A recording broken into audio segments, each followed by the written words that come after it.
This weekend is WWE's attempt at a second ESPN PLE in Crown Jewel, Perth, Australia. Okay, Australians, let me know how that accent was in the comment section. I practiced, I drank my green tea, so let me know how I did that, okay? But that's neither here nor there. All jokes aside, I just want to say this before I start doing the predictions. I honestly believe that this show has the potential of being one of WWE's best shows of the year. I know because of WrestlePalooza, people have lost a ton of hope. I get it. But if you look at a couple of things really quick, you might agree with my take, okay? Number one, if you think about it, WWE, when it comes to these B-level PLEs, minus WrestlePalooza, they usually do a fantastic job. And it's going to be overseas. And if that Australian crowd is going crazy, it's going to make it even better. But if you just look at the card itself, there are so many potential bangers on this card. It is crazy. Keyword potential. And if all things go well, even if there isn't any returns, even if there isn't any type of interference, I think just the wrestling alone on this show, if given time, if done right, will make this be one of the best shows of the year for WWE. I just wanted to say that we're not here to glaze the pay-per-view before it comes out or PLE, so let's just get into the predictions. So the first match we have on the card is Roman Reigns versus the Australian homeboy, Bronson Reed, in an Australian street fight. Now, you guys know me. I'm a sicko. I'm a glutton for no DQ, hardcore, no holds barred, anything that has no disqualifications in it. I am for that type of match. And this match right here, when you look at it, it just spells destruction. Of course, Bronson's getting speared through the barricade. We're going to probably see 50 different tsunamis here. They're going to be destroying each other, and I'm excited to see this match. Now, as far as the results, I'm going to have to say they should have Bronson Reed win this match. He lost against Roman at Clash at Paris. Him and Braun Breaker lost against Roman and Jay at SummerSlam, I'm sorry. So the Vision needs to pick up some wins. And Bronson Reed needs to get his get back from Roman Reigns. And in a stipulation like this, where all weapons are at your disposal, when you can get all the help that you need, I'm expecting Bronson Reed to come out and help him, right? Because I think when Bronson Reed comes out and attacks Roman Reigns, and then the Usos are probably come out, this would help build up to their Survivor Series match, which we know one side is going to be the Vision, the other side is going to be the Usos plus Roman Reigns. So if they want to go that route, I think that makes all the sense in the world. But also, if they want to introduce another member of the Vision, a male, that match will be the perfect opportunity to do it, or to do it at the end of the Seth versus Cody Rhodes match, which we'll talk about a little bit later. But overall, I got Bronson Reed winning this match. If he doesn't win it, I don't know what else you do with him, man. At this point, I'm like, bro, y'all don't care about this, right? So, moving on.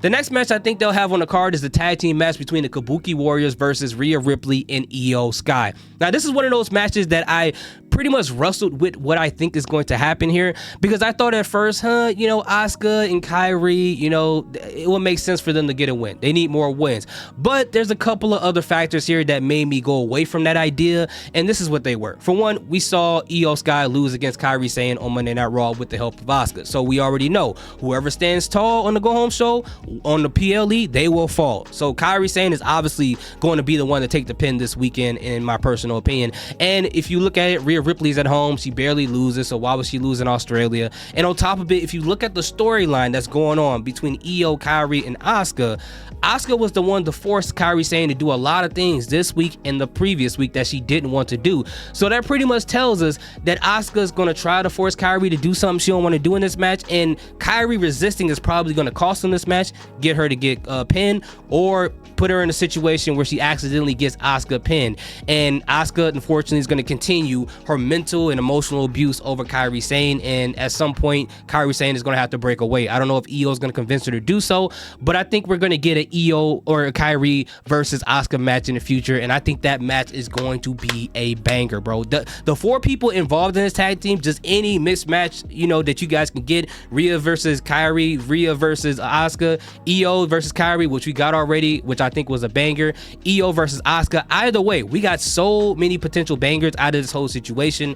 But at the end of the day, as I said, I got Rhea Ripley and Io Sky winning this match. The next match I think they'll put on this card is between Stephanie Vacker and Tiffany Stratton for the Women's Crown Jewel Championship. And I think it's pretty easy to pick this one. I think Tiffany Stratton is going to secure the win in this match. Stephanie Vacker just got that title. She doesn't need the Crown Jewel Championship, but if they want to put the rocket ship on her back, they can do that. But I would think Tiffany Stratton will win, and we'll talk about why a little bit it later on when I talk about another match.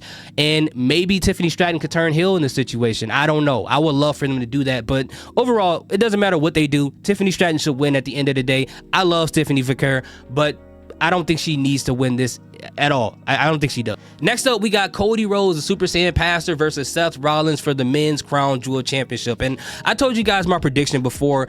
I think that this match is going to be really, really good, but I believe that Drew McIntyre is going to come out there, hit Cody Rhodes with a Claymore, cost him the Crown Jewel Championship, and then they'll spin around and have their title match again at Survivor Series, which I believe that's where Drew McIntyre will win that Undisputed Championship, in my personal opinion. And it just makes sense. Seth Rollins finally gets this win against Cody Rhodes, which he is 0-3, 0-4 if you include an older match. So Seth Rollins got to win this match.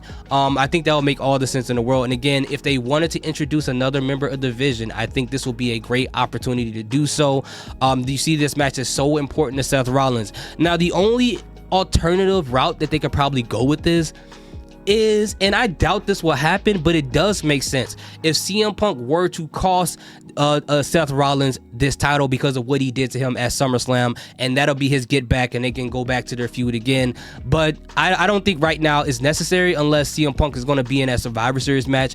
That's the only alternative I could think of. But either way, it just makes more sense for Drew McIntyre to get involved, to get Cody away from the Survivor Series match, or the War Games match, I'm sorry, and then they'll have their title match at Survivor Series. So the final match on the card is the match that fans have been clamoring for. We finally got it. John Cena fought for it. We fought for it. You guys tweeted about it. I don't have Twitter, so I Facebooked about it. I Instagrammed about it. I TikToked about it. We finally got John Cena versus AJ Styles one more time. Now, do I think this match is going to be anything like their SummerSlam match?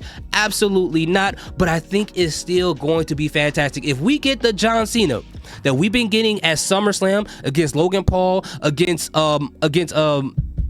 Sami Zayn, we get that John Cena, and AJ Styles, he has not aged at all in the ring. I think this match is going to be a banger. At the end of the day, I think John Cena is going to get this win one way or another. It just makes all the sense in the world. It's his retirement tour. Why not give him the win? And AJ Styles is going to retire next year, so it's going to be interesting to see what they do with him. But if all goes well, if all the matches are pretty good, this show could potentially be a really, really good match. So which match are you guys more excited about? Let me know in the comment section what your predictions is for the show. I would love to see it. Thank you guys so much for watching.